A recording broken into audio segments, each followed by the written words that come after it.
मुझे नहीं पता इस देश का कानून कैसा है, फिर 10 साल में हम समझ गए कि कैसा है। जब मेरा बच्चा होने वाला था तो सारे परिवार ने डिमांड नहीं पूरा होने पर तुम्हारा घर नहीं बसने देंगे, ये कह के मेरे बच्चे को मारना चाहा। नेपाल की बेटी है, बिहार में शादी हुआ, अब इसमें फिर आपका गलती नहीं, आप जाइएगा फिर आपके साथ मारपीट होगा, क्या कीजिएगा फिर? बाबू आपको पापा के पास जाना है? नहीं, क्यों? पापा मम्मी को तंग करते हैं। अच्छा क्या हुआ, रो क्यों रही है ये बताइए। मैं अपने ससुराल वाले से तो परेशान थी, लेकिन जहाँ जहाँ गई हूँ मैं मदद मांगने के लिए, मुझे परेशानी ही मिला है। फिलहाल महिला विकास मंच की उपाध्यक्ष फाहिमा खातून जो भी हैं, वो मेरे से पैसा ले ली हैं और मेरा काम भी नहीं कर रही और मुझे धमकी दे रही हैं हमेशा। अच्छा परेशानी क्या, आप महिला विकास मंच के पास आई हैं? महिला विकास मंच भरोसे का मंच है, महिलाएं आती हैं अपनी समस्या लेकर के, तो क्या हुआ है ये बताइए। मैं भी मदद की ही उम्मीद से आई थी। इससे पहले महिला आयोग भी गई थी, वहाँ भी मेरा कोई मदद नहीं किया। महिला विकास मंच में भी आई हूँ तो शायद नाम के लिए ही महिला विकास मंच है। मैं यहाँ महिला होकर के महिला से प्रताड़ित हूँ। कौन किया है? अभी तो फिलहाल मेरा फाहिमा नाम है, फाहिमा मैम वो कर रही हैं, जबकि मैं उनको पैसे भी दे चुकी हूँ। जो पैसा दिए फाहिमा मैम को? फाहिमा मैम को मैं 10,000 दी थी, उन्होंने खर्च के नाम पर लिया, 5,000 खर्च हो गया। उसके बाद वो किसी तरह से काम नहीं कर रही थी और 5,000 का ही हिसाब दे रही थी। तो मैंने कहा कि मेरे लिए तो 5 रुपये भी मायने रखते हैं मैम, मेरा पैसा वापस कर दीजिए। अच्छा क्या हुआ है, आप आई क्यों थी महिला विकास मंच, ये बताइए क्या हुआ है आपके साथ? मैं अपने ससुराल वाले घर से निकाली जा चुकी हूँ, जगह जगह मेरा केस चल रहा है और मुझे कहीं से न्याय नहीं मिल रहा है। क्योंकि मैं नेपाल से बिलोंग्स करती हूँ, यहाँ पर मेरा कोई नहीं सुनता है। अच्छा, आप नेपाली बेटी हैं? जी। अच्छा नेपाल की हैं और बिहार में आपका शादी हुआ है? मेरा बिहार में शादी हुआ है। कहाँ पे? वो मधेपुरा डिस्ट्रिक्ट के रहने वाले हैं, लेकिन बीरपुर सुपौल में अभी उनका घर है, वहीं पर मेरा शादी हुआ। और शादी के बाद मैं पटना आई, राजा बाजार गौरी अपार्टमेंट 404 में, जो मेरा ससुराल है। मैं वहीं रह रही थी अपने पति के साथ। जब मेरा बच्चा होने वाला था तो सारे परिवार ने डिमांड नहीं पूरा होने पर तुम्हारा घर नहीं बसने देंगे, ये कह के मेरे बच्चे को मारना चाहा। और मैं उसको बचाने के लिए क्या कुछ नहीं सही। जब पुलिस को बुलाने की बात हुई तो लोग भाग गए मुझे छोड़ करके उसी अवस्था में। जैसे तैसे हम पड़ोसियों से, रिश्तेदार से सहायता लेकर के अपने बच्चे को जन्म दिया और उसके बाद भी वो लोग देखने नहीं आए, घर से निकाल दिए जब मैं वहाँ पर नहीं थी एक दिन, और अपने रिश्तेदार को वहाँ रख दिया। अब मुझे वहाँ घर में भी नहीं रहने देते हैं। मैं नेपाल से आके यहाँ पर केस नहीं लड़ सकती हूँ, मेरा उतना नहीं है शक्ति, और मैं फिजिकली भी अब वीक हो चुकी हूँ, बीमार हो चुकी हूँ। इतना तारीख ले करके न सिस्टम सुन रहा है, न मेरे ससुराल वाले को किसी तरह से सज़ा मिल रही है, और घर में जो है अभी वो और भी मेरे जान के दुश्मन बने हुए हैं। अच्छा आपके ससुराल वाले? मेरे ससुराल वाले भी, और अभी जो घर में रह रहा है, जो मुझे ससुराल वाले घर में नहीं रहने देता है। अच्छा एक बात बताइए, पटना में कहाँ रहती थी आप? गौरी अपार्टमेंट राजा बाजार जगदेव पथ में। तो वहाँ से अपने ही घर से वो लोग निकाल दिया आपको? वो निकाल दिया। शादी कैसे हुई थी, अरेंज मैरिज? अरेंज मैरिज था। तो पापा जांच पड़ताल नहीं किए थे, लड़का कैसा है या फैमिली कैसा है, ये कैसे हो गया, क्यों मारपीट करने लगे वो लोग आपके साथ? मन में जो उन लोगों का लालच होता है ना, वो दिखाता नहीं है। शादी से पहले बहुत स्वीट बनते हैं और शादी के बाद जस्ट बात दिखाना शुरू कर दिए। हम लोग की मजबूरी है कि हम लोग समाज को पहले देखते हैं, और उसी वजह से तुम सह जाओ, तुम रह जाओ, मैं मैनेज कर लूँगा, पर कोई मैनेज नहीं हुआ। कभी दिल्ली के फ्लैट के नाम पर, कभी पटना के फ्लैट के नाम पर, कभी 5 लाख मदद कीजिए, कभी 15 लाख मदद कीजिए। ये पेड़ नहीं है यहाँ पर जो पैसे झड़ते हैं। अच्छा यानी कि बिहार के लालची लोगों के शिकार में आ गई है नेपाल की बेटी।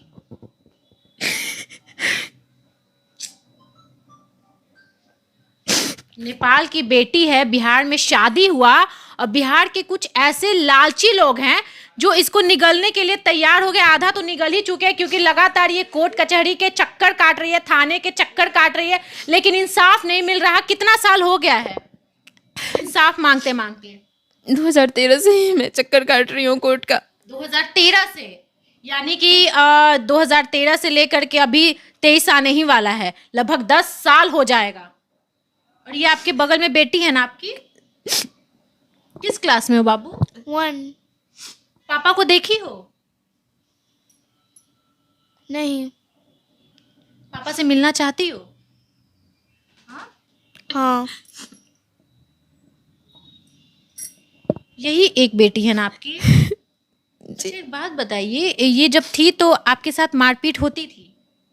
यही जब कंसीव हुई थी तो जब तक डिमांड पूरा नहीं होगा तब तक हम तुम्हारा घर नहीं बसने देंगे, बच्चे को मार देंगे। माँ को सुता के पेट पर मारो, माँ बच्चा दोनों मर जाएगा, हम कानून को संभाल लेंगे। मुझे नहीं पता इस देश का कानून कैसा है, फिर 10 साल में हम समझ गए कि कैसा है।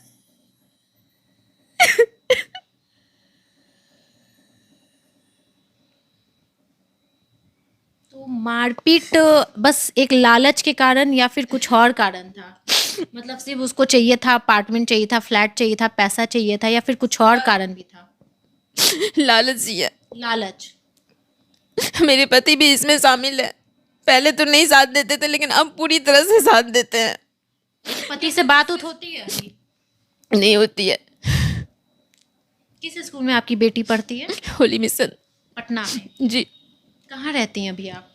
मैं रिश्तेदार के पास आती हूँ, यहाँ पर बोरिंग रोड में वहीं रहती हूँ। पैसा वैसा तो मतलब जहाँ तक जॉब करती हैं, कैसे अपने बच्चे को पढ़ाती हैं? स्कूली फीस कैसे? जॉब नहीं कर रही हूँ, मेरे मायके वाले ही देते हैं, पर इस तरफ से नहीं दोगे तो उस तरफ से लेंगे, कोर्ट कचहरी में ही तुम्हारा खर्च करवाएंगे।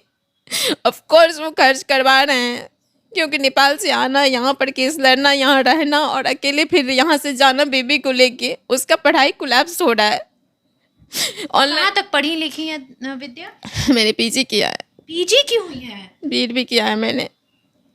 बीएड की है, पीजी की है, इतनी पढ़ी लिखी होकर भी आपके साथ शोषण हो रहा है? 10 साल। क्योंकि मेल डोमिनेटिंग सोसाइटी है, पढ़ी लिखी महिला का विशेष शोषण होता है। अच्छा बाबू, आपको पापा के पास जाना है? नहीं, क्यों? पापा मम्मी को तंग करते हैं। आप देखे नहीं हो तो कैसे पता कि पापा मम्मी को तंग करते हैं? रहते थे 16 से 18 तक साथ ही रहे थे, 19 तक। तो बच्ची को याद है पापा के बारे में कुछ भी? थोड़ा थोड़ा याद है। पापा का चेहरा याद है बेटा? हम्म, हाँ, फोटो देखी हो? हाँ। पापा अच्छे हैं या बुरे हैं? दोनों। बताइए। अच्छा, क्या चाहती हैं ये बताइए विद्या, क्या चाहती हैं? मीडिया कर्मी से मदद की गुहार लगा रही है, महिला विकास मंच वीना मैडम के पास आई है, क्या चाहती हैं? क्या उम्मीद है हम लोगों से, पब्लिक से? आप बोलिए कि शादी जब अरेंज मैरिज हो या लव मैरिज हो, तो एक शादीशुदा लड़की को क्या चाहिए? एक सम्मान की ज़िंदगी चाहिए, जो अपमानित करने वाले लोग नहीं चाहते हैं। मैं कैसे सम्मान से जीऊँ? मेरी बच्ची का फ्यूचर है, वो एक बीमार बच्ची है, मैं यहाँ से किसी गांव में भी नहीं ले जा सकती हूँ। वो आईसीयू की पेशेंट है 16 से ही, उसके फादर को पता है। इस बच्ची को क्या प्रॉब्लम है? इसको क्या प्रॉब्लम है उसके पापा ही जाने। मेरे पास है, और मैं इसके साथ 16 में रही हूँ, करीब 7 दिन तक आईसीयू में रही थी, और यहाँ किदवईपुरी से उसका इलाज इसको ना। हाँ। क्या चाहती हैं? पब्लिक से क्या चाहती है? प्रशासन से क्या चाहती है? हमारी सरकार से क्या चाहती हैं? मैं सरकार से यही चाहती हूँ कि मुझे न्याय मिले और जल्दी से जल्दी मिले। जो कानून में है कि अभी तुम केस फाइल करती हो तो मरने के बाद तुमको मिलेगा न्याय, मैं उस पद्धति पर नहीं चलना चाहती हूँ। मेरा जिंदगी खत्म। न्याय चाहिए आपको? पति के साथ रहना है या फिर डाइवोर्स चाहिए? क्योंकि जब पति ऐसा है तो मुझे नहीं लगता है कि उसके साथ रहना आपके लिए सही हो। जितना डिस्टेंस बढ़ेगा उतना ज़्यादा गलतफहमियां भी बढ़ेंगी, और घर में जब अपने ही लोग इतने सारे हैं गलतफहमी पैदा करने वाले, तो कभी भी नहीं चाहेंगे कि साथ में रहे और कभी भी सुधार हो। आप क्या चाहती हैं? मैं अपने हस्बैंड को चाहती हूँ, क्योंकि उसके बच्ची का पिता चाहिए मुझे। चाहती हैं पति के साथ रहें? हाँ। तो फिर आएगा, साथ में रहेगा, मारा पीटी करेगा, तो फिर अच्छा लगेगा आपको? उसके लिए सिस्टम क्या कर रही है? हाँ, तो सिस्टम क्या? आपके साथ मारा पीटी होगा तो आप बार बार थाने थोड़े ना जाइएगा, अब थोड़े ना वो लोग सुनेगा। पैसा का पावर है भैया, जिसके पास पैसा है थाना उसका सुनता है। तो हमको सिस्टम जो है सो आत्महत्या करने की अनुमति दे दे, क्योंकि हम इतना कुछ होने के बाद भी आजकल की लड़कियों को देखिए, तब भी रहेंगी तो पति के साथ ही रहेंगी, डाइवोर्स भी नहीं चाहिए, पति मारे पीटे कुछ भी करे, लेकिन आप इतनी स्ट्रांग है विद्या, आप आज मीडिया वालों के पास आई हैं, फिर भी आज बोल रही हैं कि इतना पिटाने के बाद भी बच्चा पेट में था, फिर पेट पे सब लोग मारा और फिर भी बोल रही हैं कि हम पति के साथ ही रहेंगे। इसमें फिर आपका गलती नहीं, आप जाइएगा फिर आपके साथ मारपीट होगा, क्या कीजिएगा फिर? कितना दिन आपके साथ मीडिया प्रशासन और महिला विकास मंच की मैडम रहेंगी? तो फिर सज़ा क्यों नहीं मिलता है उन लोगों को? एक बार भी सज़ा नहीं मिला है, वार्निंग भी नहीं मिला है। आप क्या चाहती हैं? आप तो साथ रहना चाहती हैं ना? ऑफ कोर्स मैं साथ रहना चाहती हूँ। मतलब आपका डिसीजन है कि साथ रहें। चलिए ठीक है। विद्या साथ में रहना चाहती हैं, मैडम हैं वीना मैडम, इनसे भी बात करते हैं। मैडम कितने साल से विद्या आपके पास आ जा रही हैं, कितना जानती हैं इनके बारे में? देखिए, ये 2019 के आसपास विद्या एक बार हमारे पास आई थी और इनके केस को हम लोगों ने देखा था। महिला आयोग में इसका केस ऑलरेडी है, महिला आयोग में हम गए भी, काउंसलिंग के दिन दोनों पक्ष को बुलाया भी गया, लेकिन जो दूसरा पक्ष है वो इतना ज़्यादा स्ट्रांग है, मतलब they are literally goondas type लोग। मैम पैसा ज्यादा है क्या? पैसा भी है और कहते हैं ना थोड़े गुंडे टाइप के लोग हैं वो लोग, जिनको घर में बैठा के रखा है। फिर चूंकि हमें लगा कि हम शायद सुपौल जाके इसे न्याय नहीं दिला पाएंगे, चूंकि मामला थाने में है, कोर्ट में है, आयोग में है, तो जहां इतना बड़ा बड़ा सिस्टम लगा हुआ है वहां एक महिला विकास मंच छोटी सी संस्था का तो कोई रोल ही नहीं है। फिर हमने अपने आप को बैक कर लिया। लेकिन अभी एक बात इन दिनों इतने 2-3 साल बाद सामने आई कि विद्या फिर हमारे कोई हमारी जो फाहिमा मैडम पैसा लेके के क्या काम करती हैं मैडम? नहीं, देखिए, पैसे की बात कोई जानकारी मुझे बिल्कुल नहीं है कि फाहिमा जी ने पैसा लिया है। ये जानकारी मुझे गत 2 दिन पहले विद्या ने कॉल करके बताया फिर कि मुझे फाहिमा मैम ने बुलाया, पैसे ले लिए, आपके नाम पे डराया कि आप नेगेटिव कर सकती हैं, ये कर सकती हैं। अभी मेरी इस मुद्दे पे उनसे कोई बात नहीं हुई है, अब मैं उनसे बात करूँगी।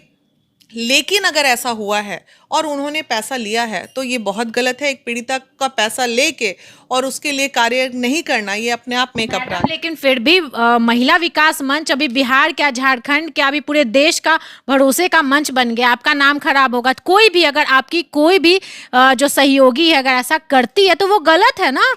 फिर ऐसे तो मैडम आप लोग बदनाम हो जाएगा, कोई नहीं आएगा आपके पास। इसमें ये सुन के मैं खुद बहुत शर्मिंदा हूँ और इस पे मैं बात करूँगी। और अगर ऐसा पाया गया कि उन्होंने पैसा लेके इससे परेशान किया है, फ़िलहाल तो इन्हें मैं पैसे दे रही हूँ, ठीक है, और अगर ऐसा पाया गया कि ये सच में परेशान, तो हमारी कमेटी निर्णय लेगी इस पे कि क्या करना है। अकेले मेरा निर्णय तो संगठन में चलता नहीं। अब रही बात वीना मानवी की, तो वीना मानवी पर्सनली किसी को हताश नहीं कर सकती है, परेशान नहीं कर सकती है। अब उनके आसपास बैठे लोग कभी गलती कर दें, कोई अन्याय कर दे, तो उसकी सज़ा आप मुझे तो नहीं दोगे ना। बताइए मैडम, हम एक चीज़ कहेंगे, बिहार क्या, झारखंड क्या, पूरे देश में अभी महिला विकास मंच फैल रहा है और बहुत इसमें समझिए कि जो सोशल वर्कर उठ कर आ रही हैं कि नहीं मुझे समाज सेविका बनना है, सेवक बनना है, मैं लोगों के लिए काम कर रहा हूँ। एज अ मीडिया कर्मी मैं भी वही करती हूँ। कोई भी हम लोग को मैडम दूर दूर, मतलब 8 घंटे का रास्ता, अररिया बुला लिया, विक्रमगंज बुला लिया, आरा बुला लिया, बक्सर बुला लिया, तो हम लोग जाते हैं खुद के खर्च से, पैसा नहीं लेते हैं। तो ये चीज़ कहीं ना कहीं गलत है। सभी को मैं बोल रही हूँ, जो भी सोशल वर्कर है सब लोग गलत करते हैं अगर ऐसा करते हैं। इनके पिताजी द्वारा 2019 में सुपौल जाने के लिए हमें 10,000 रुपये भेजे गए थे कि आप जाइए इनके ससुराल में, खर्चे मैं करूंगा। तो जब हम नहीं जा पाए तो मुझे याद है हमारी जो अरुणिमा जी हैं, चेक के थ्रू वो पैसा इनको रिटर्न कर दी थी। कि नहीं जा सके चूंकि खेल पता चल गया था। यही मैडम को हाँ 2019 में जाना था हमें, हम नहीं गए, तो इन्हें चेक के थ्रू हमने वापस भी कर दिया। लेकिन फिर बेचारी को कब कैसे बुला के क्या हो गया हमें पता नहीं चला। ये 3 साल का गैप था और ये कैसे वापस से फाहिमा जी के पास पहुंच गई, कैसे फाहिमा जी ने इनसे पैसे। फाहिमा मैडम पे तो फिर ये भी आरोप लगेंगे कि एक तो आपका चोरी पकड़ा गया, कितना पैसा लेके काम करवा रही होंगी, तो ऐसे तो मैडम फिर गलत है। ठीक है, अब मैं क्या कहूँ, जब तक कुछ मैं प्रूफ नहीं कर सकती तो कुछ कह नहीं सकती हूँ। लेकिन हाँ, अगर ऐसा इनके साथ हुआ है तो मैं इतना ज़रूर कहूँगी कि इनके पैसे तुरंत वापस किए जाएंगे। वो नहीं करेंगी, संगठन करेगा, कोई संगठन करेगा। और मैडम इनको इंसाफ मिलेगा, इतना चीख चीख के रो रही हैं, क्या करना है? और बच्ची को देख के बहुत दया आती है कि सबसे ज़्यादा इस केस में पूरा सिस्टम डैमेज है, पूरे सिस्टम को पैसे खिला के, मतलब वारंट इशू है लड़के के ऊपर और पुलिस को आने के लिए भी पैसे चाहिए तब वो अरेस्ट करेंगे। तो ये सब सिस्टम तो डैमेज है। लॉ एंड ऑर्डर ही अगर हमारा सही होता तो हम लोग जैसे लोगों की ज़रूरत ही नहीं होती।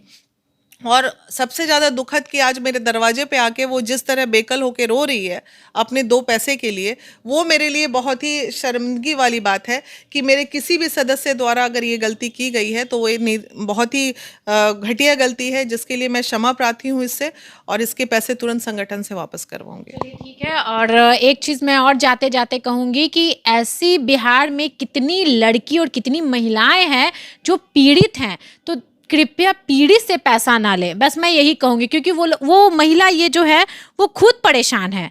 दिखाइए ना कैमरा, ये खुद परेशान है। इसकी एक छोटी सी बेटी है, ना जॉब करती है ना कुछ, हालांकि पढ़ी लिखी, नेपाल की बेटी है, बिहार में आकर के बिहार में शादी हो गई है, लेकिन खुद सोचिए पैसे की तंगी है, क्योंकि जॉब तो करती नहीं है, जहाँ तहाँ से फैमिली पैसे दे रहे हैं जिससे इनका गुजर बसर चल रहा है, और ऐसे में कोई पीड़ित से पैसा ले रहा है, ये ना करे। बाकी मैं आपको जो करना है आप कीजिए, लेकिन ऐसा ना करें बस।